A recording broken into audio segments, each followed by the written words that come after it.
So I wanted to chat through 5 ways NLP, Neuro-Linguistic Programming, helped me to completely change my life, and it was not even intentional at the time. So I'm just going to make sure that I'm live on Facebook at the same time as Instagram. So I can see that I'm live on Instagram, so say hello if you are sticking with me. And I just want to make sure that I can see myself live on Facebook at the same time, and then we'll get started. So do give me a wave and say hello. Let me know who you are, what you do. There we go, I can see.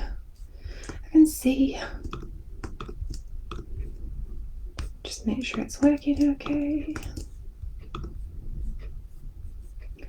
It's so strange how it doesn't show me the video title. Why does it do that?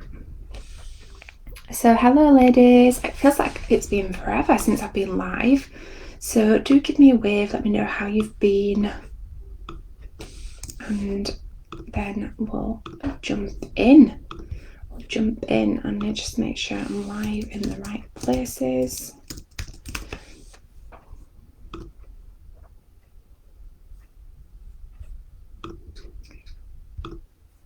There we go. I've got a squeaky chair as well. Okay, so let's get started. So I want to chat with you about 5 ways Neuro-Linguistic Programming has completely supported me to absolutely change my life. Now, just to be real with you, I didn't train in NLP thinking this is going to change my life. Like, that wasn't the intention. I trained in NLP in Neuro-Linguistic Programming because I was training sales teams at the time, and I wanted some extra tools and techniques to help me with my sales team. So I am live on Facebook at the same time as on Instagram, so if I'm kind of flitting between which camera I'm looking into, then do excuse me. As always, I'm Rebecca Lockwood, your Neuro-Linguistic Programming trainer, hypnotherapy trainer, breakthrough coach trainer. I also train a couple of other modalities, including timeline therapy, energy, EFT, life coaching, and other bits and bobs. I'm regularly featured in really exciting places like Psychologist Magazine, Marie Claire, Glamour, my chair's squeaking, and actually just this weekend I was in Happy Full and Positive Wellbeing Design. So I'm really excited about that. Okay, so let's dive in. 5 ways Neuro-Linguistic Programming has supported me to change my life. Now, if you've never heard me talk about NLP or you're new around here, then it's lovely to see you. I have popped a link, if you're on Facebook with me, a link to my NLP guide, which talks you through what NLP is. So I'm not going to be talking through the exact specifics of what NLP is, but I am going to be talking through today 5 things that have completely helped me to change my life that I've learned through Neuro-Linguistic Programming. So if you're on Instagram with me, the link to my NLP guide is in my profile, and if you're on Facebook with me, the link to the NLP guide is in the description of this video.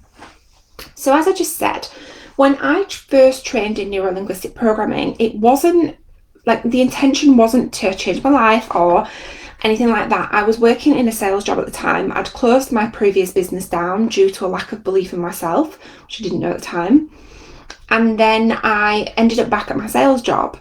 Now, in my sales job, it was a very male-dominated role, and it was very fear-based management, which was so toxic and so awful.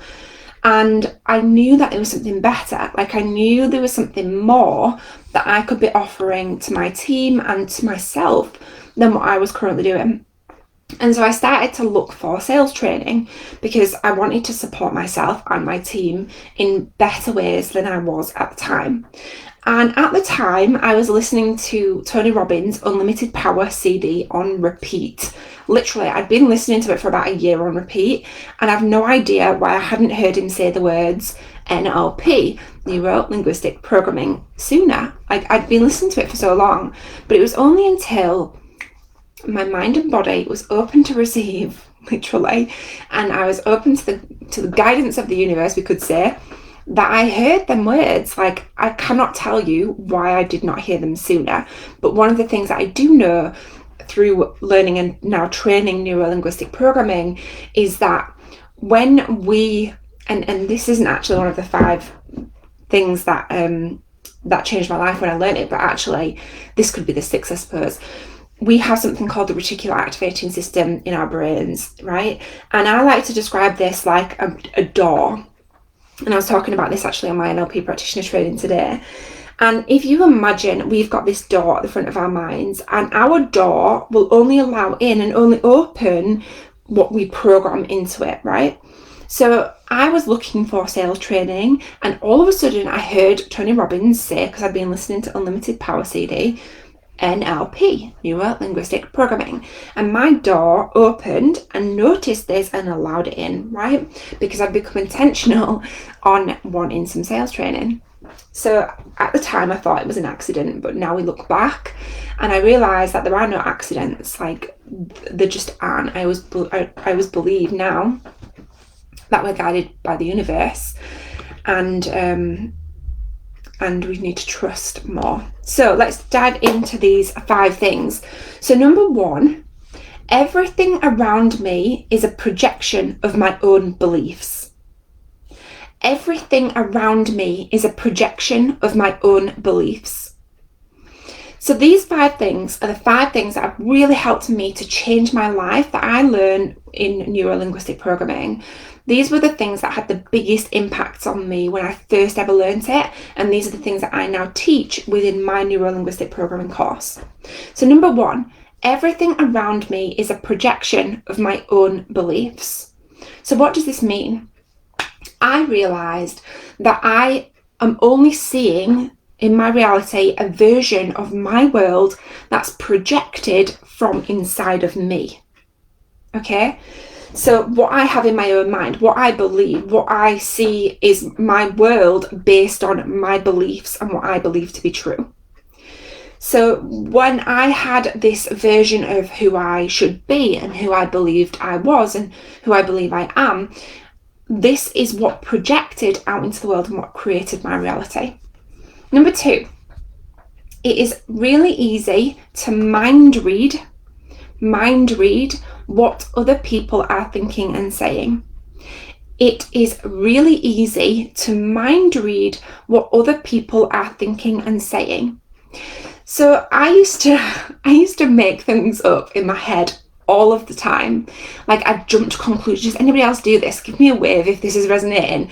I used to jump to conclusions really quickly, and I used to make up things about what other people thought about me, and I used to make up these elaborate stories all in my head about what other people thought about me and other people's opinions, to the point where it was ruining my relationships. It was leaving me with a lack of self-confidence, and my self-esteem and my relationships were seriously affected. It is so easy to mind read what other people are thinking and saying and get it wrong, right? Because remember the previous step, number 1, I've had to write these down so I don't go off track. Everything around me is a projection of my own beliefs. So if I have a lack of self-belief and I have a limiting belief about myself and who I am in the world, I'm going to project that also onto other people and mind read what they are thinking and jump to conclusions in my own head about what they think of me and their opinions of me, which aren't necessarily the truth. Number 3, communicating with people is much more of an art than I realised. Communicating with people is much more of an art than I realised. I used to get really annoyed when people didn't understand what I was trying to explain to them. Has anybody else experienced that? One day, me and the kids were in the car. I've got Eva, who's nearly 7, and Renee, who's nearly 4. And we were in the car somewhere, and Eva, this must have been a couple of years ago, she was saying, "Mummy, can we go back to that place that we went before?" And I was like, "What? Mummy, can we go back to that place that we went before?" I was like, "What place, Eva?" "You know, Mummy, that place that we went to before." Very ambiguous in her language. And I didn't know what she was on about. So I was like, what do you mean, Eva? What place? And she started shouting at me. She was like, "Mummy!" She was getting angry. "You know, that place that we went to before. You know what I'm talking about." And so we had to have a conversation about how when we communicate with people, we need to change the words that we're using. But also, one of the things that I realised is that a lot of communication isn't actually talking, it's observing and listening and watching and taking notice of how people prefer to be communicated to, and then communicating to them in the way that they prefer to be communicated to. It's so important to take notice rather than try and fill the space. Number 4, we distort so much information in our minds. Number 4, we distort so much information in our minds. So as I said earlier, my world is being projected from my mind, right? So everything that I believe to be true in my own world is what I'm seeing in my reality. And it's completely different for everybody because everybody has different beliefs, everybody has different values, everyone has different experiences, different memories, different personality types, and so on. So my version of the world is being projected out, and that's what I see. Now, it's important to remember that one of the things that we do when we're bringing this information in and filtering this information in to our brains is that we distort, generalize, and we delete, distort, and generalize information. Now, distorting information, this means that, let's say perhaps I have a limiting belief around not feeling good enough. And it's a really common one, and it's one that I experienced severely. And I'm then seeing things in my reality, and I'm distorting these experiences, these things that are happening in my world, to match my version of the world, which is, I am not good enough. So we are distorting information. It could be that a friend says something to us, or a co-worker says something to us, or something happens in our lives, and we distort that information to give us the meaning that we already believe, which is, I cannot do that, or I'm not good enough to do that. We distort information in our minds, and it's not the truth, it's just our version of the truth in that moment in time. Like, this was one of the things where I was like, how many times have I took something the wrong way? And these all really linking together. How many times have I took something the wrong way? How many times have I been offended by something that somebody said to me, when actually really I've just distorted that piece of information, that experience, that event in through my brain, and given it a meaning which wasn't meant for it. I've completely distorted it. Number 5, we can change the way that we feel, and that will then change our world. We can change the way that we feel, which will then change our whole world. Has anyone ever watched like a romantic film and just thought, oh, I wish